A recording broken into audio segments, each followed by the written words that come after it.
Hello viewers, how are you all? ধারাবাহিকতা বজায় রেখেই আজকে ভয়েসের চতুর্থ ক্লাস নিয়ে আসলাম। এরপর আরেকটি ক্লাস দিব, সেটা ইনশাল্লাহ আগামীকাল দিয়েই ভয়েসটা শেষ করে দেব। আজকে আমরা দেখবো আসলে ইন্টারোগেটিভ সেন্টেন্সকে কিভাবে আমরা অ্যাক্টিভ থেকে প্যাসিভ করব। আর আসলে এই ভয়েস টপিকসটা আসলে সবার জন্য খুবই গুরুত্বপূর্ণ। তো আশা করি যে আসলে আপনারা যারা এই ভিডিওটা দেখবেন অবশ্যই খাতা কলম নিয়ে বসবেন এবং গুরুত্বপূর্ণ বিষয়গুলো নোট করবেন, এবং যদি আরো কোনো কিছু অ্যাড করতে হয় সেই বিষয়গুলো আপনারা আমাকে কমেন্টের মাধ্যমে জানাতে পারেন। আমি সেইভাবে ক্লাস দেওয়ার চেষ্টা করবো ইনশাল্লাহ। তো কথা না বাড়িয়ে বোর্ডে চলে যাই।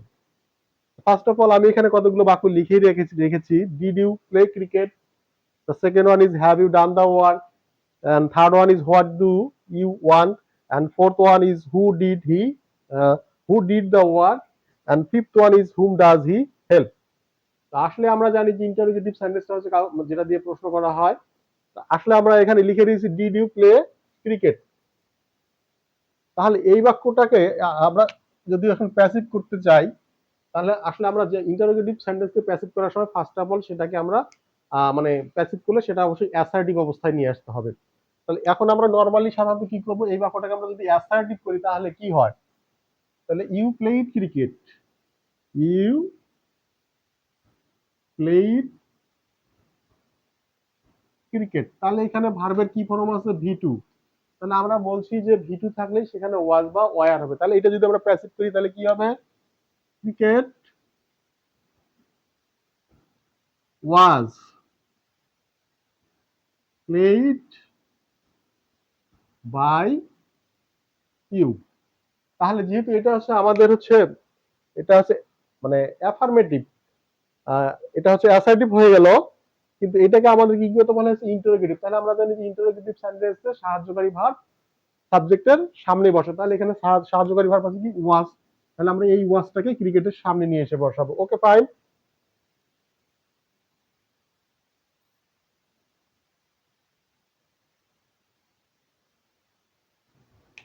তো তাহলে এই প্রথম বাক্যটি শেষ হয়ে গেল। তাহলে আমরা দেখেছি যে এখানে কোনো বিভার্ব ছিল না, এখানে ডু ডাজ ডিড থাকলে তাহলে ঠিক আমরা এই নিয়মটি ব্যবহার করব।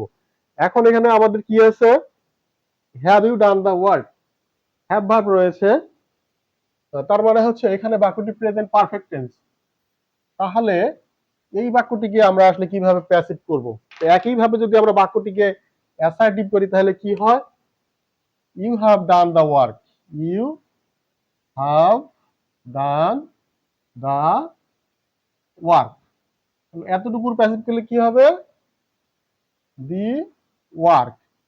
দি ওয়ার্কটা সিঙ্গুলার না প্লুরাল? অবশ্যই সিঙ্গুলার। তাহলে আমরা বলছি সাবজেক্ট সিঙ্গুলার হলে ভার্বও সিঙ্গুলার হবে। তাহলে এখানে হ্যাভ আছে, তাহলে প্যাসিভ করার সময় হ্যাভ হবে অথবা হ্যাজ হবে, হ্যাভ অবলিক হ্যাজ। তাহলে আমরা বলছি যে সাবজেক্ট সিঙ্গুলার হলে ভার্বও সিঙ্গুলার হবে। তাহলে এখানে দি ওয়ার্কটা হচ্ছে সিঙ্গুলার, তাহলে এখানে হ্যাভটা হচ্ছে প্লুরাল ভার্ব আর হ্যাজটা হচ্ছে সিঙ্গুলার ভার্ব। তাহলে যে ভার্বগুলো শেষে এস থাকে সেগুলো হচ্ছে সিঙ্গুলার ভার্ব। তাহলে আমরা এখানে হ্যাভ না দিয়ে কি দেব? আমরা এখানে হ্যাজ দেব, আর এই হ্যাভটা ক্রস হবে। এবং হচ্ছে হ্যাভ হ্যাজ থাকলে কি হয়? তার সঙ্গে বিন হয়। The work has been done by you. এখন এটা তো হচ্ছে হলো অ্যাসার্টিভ হয়ে গেল। তাহলে ইন্টারোগেটিভ কি করব? আমরা বলছি যে ইন্টারোগেটিভ করার সময় সাহায্যকারী ভার্বটাকে সাবজেক্টের সামনে নিয়ে আসতে হবে। কিন্তু এখানে সাহায্যকারী ভার্বের দুইটা অংশ আছে, একটা হ্যাজ একটা অংশ, বিন একটা অংশ। যদি এরকম সাহায্যকারী ভার্বের দুইটা অংশ থাকে তাহলে প্রথম অংশটি সাবজেক্টের সামনে বসবে এবং দ্বিতীয় অংশটি সাবজেক্টের পরে বসবে। তাহলে কি দাঁড়ায়? Has the work been done by you. আশা করি বুঝতে পেরেছেন। এরপর ডাব্লিউএইচ ওয়ার্ড দিয়ে যদি কোনো আর কি অ্যাক্টিভ ভয়েস থাকে তাহলে সেক্ষেত্রে আমরা কিভাবে প্যাসিভ করব? তিনটা বাক্য লিখেছি যে হোয়াট ডু ইউ ওয়ান্ট, এর বাংলাটা হচ্ছিল তুমি কি চাও। তাহলে এটা হচ্ছে প্রেজেন্ট ইনডিফিনিট টেন্স। তাহলে আমরা প্যাসিভ করার সময় কি করব? এখানে আমরা হোয়াটটাকে হোয়াটই রাখবো, প্লাস কি করবো? টেন্স ও পার্সন অনুযায়ী সাহায্যকারী ভার্ব। তাহলে ডু ইউ ওয়ান্ট, আমরা ডুটাও বাদ দেই, ইউ ওয়ান্ট তুমি চাও। তাহলে কোন টেন্স? Present indefinite tense. আমরা বলছি ভি1 হলেই অ্যাম ইজ আর, তাহলে হোয়াটের সঙ্গে কি যায়? হোয়াটের সঙ্গে ইজ যায়। তাহলে হোয়াট ইজ। তাহলে এখানে আমাদের মূল ভার্ব হচ্ছে ওয়ান্ট, তাহলে এর হবে past participle. What is past participle হচ্ছে ওয়ান্টেড। তারপর প্রিপজিশন হবে বাই, তারপর কি আসবে you. What is wanted by you, এবং এর শেষেও কিন্তু প্রশ্নবোধক চিহ্ন থেকেই যাবে। আশা করি বুঝতে পেরেছেন। আসলে ইংরেজিটা খুবই ইজি যদি আমরা সেটাকে আসলে ইজিলি নেই বিষয়টা। যদি এরকম হু থাকে, তাহলে অ্যাক্টিভ সেন্টেন্সে যদি হু থাকে তাহলে আমরা প্যাসিভ করার সময় সেই হু এর পরিবর্তে বাই হুম নিব। তাহলে কি নিব? By whom. By whom. তাহলে কি বলা হয়েছে যে আসলে এটা কোন টেন্সে আছে? তাহলে এটা প্রশ্নবোধক এবং এটা হচ্ছে ডিড আছে, তার মানে এটা হচ্ছে past indefinite.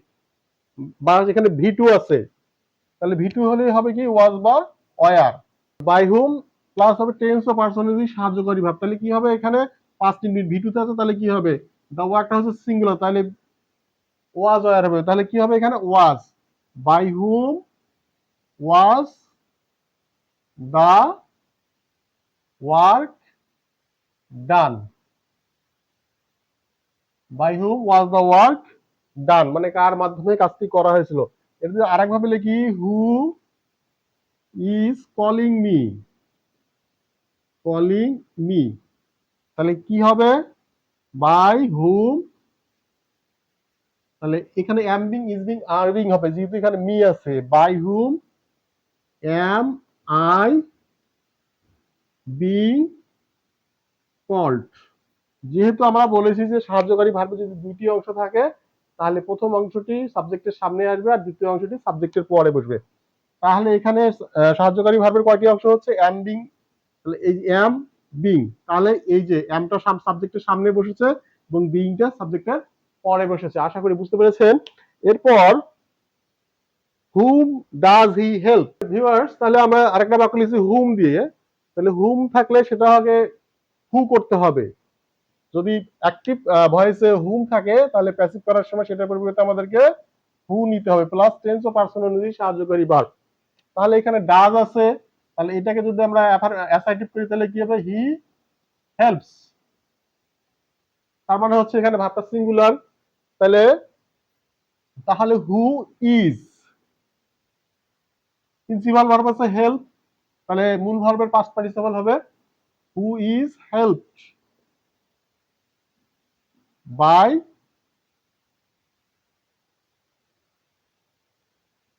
Him. Whom does he help, তাহলে who is helped by him, এবং শেষে প্রশ্নবোধক চিহ্নটা থাকবে। আবার আর একটা বিষয় আমরা দেখবো যে ইট ইজ টাইম এবং দেয়ার ইজ যুক্ত যদি সাবজেক্ট থাকে এবং এরপর যদি আসলে ইনফিনিটিভ থাকে তাহলে সেই ধরনের বাক্যগুলোকে কিভাবে আমরা অ্যাক্টিভ থেকে প্যাসিভ করব। এই যে to learn, to give, it is time এটা ঠিকই থাকবে, ইট ইজ টাইম অথবা ইট ইজ হাই টাইমও থাকতে পারে। তারপর হচ্ছে কি আছে এখানে টু লার্নটা হচ্ছে ভার্ব, এটা হচ্ছে ইনফিনিটিভ। ইংলিশটাকে আমরা অবজেক্ট থেকে কি করব? ইংলিশ।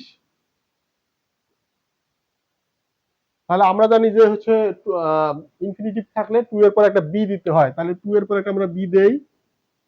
আর আমরা জানি যে বি এর পর কি হয় ভার্বের এখানে ভি থ্রি হয়, তাহলে it is time English to B learn. তাহলে আমরা দেখলাম ইট ইজ টাইমের পর যদি ইনফিনিটিভ থাকে তাহলে সেটাকে কিভাবে আমরা প্যাসিভ করব। এবং এবার দেখবো হচ্ছে দেয়ার ইজ এর পর যদি এরকম ইনফিনিটিভ থাকে তাহলে সেটাকে আমরা কিভাবে প্যাসিভ করব। তাহলে একইভাবে দেয়ার ইজটা ঠিক থাকবে, there is no food to be. তাহলে এখানে আমরা দেখেছি যে ইনফিনিটিভের মানে পূর্ব পর্যন্ত মানে আগ পর্যন্ত সবই ঠিক থাকবে। তাহলে এখানে ইনফিনিটিভটা হচ্ছে টু গিভ, তার পূর্ব হচ্ছে দেয়ার ইজ নো ফুড, তার মানে এখানে দেয়ার ইজ নো ফুড মানে এইরকম যদি কোনো বাক্য থাকে যেমন হচ্ছে there is no man to help, তাহলে আমরা এই পর্যন্ত ঠিক রেখে লিখবো টু বি হেল্প। তার মানে ইনফিনিটিভের আগ পর্যন্ত আমরা ঠিক রেখে টু এর পর একটা বি বসিয়ে দিয়ে V3 করে একটা ফুল স্টেপ দেবো। আশা করি বুঝতে পেরেছেন। আসলে ক্লাস বড় হয়ে গেলে, আলোচনা বেশি হয়ে গেলে আপনারা দেখতে চান না, এই জন্য আসলে খুব সংক্ষিপ্ত সময়ের মধ্যেই ক্লাস নিতে হয়। তো আশা করি আপনাদের ক্লাসগুলো ভালো লাগবে, এবং ভালো লাগলে অবশ্যই লাইক সাবস্ক্রাইব করবেন। ভালো থাকবেন। আসসালামু আলাইকুম।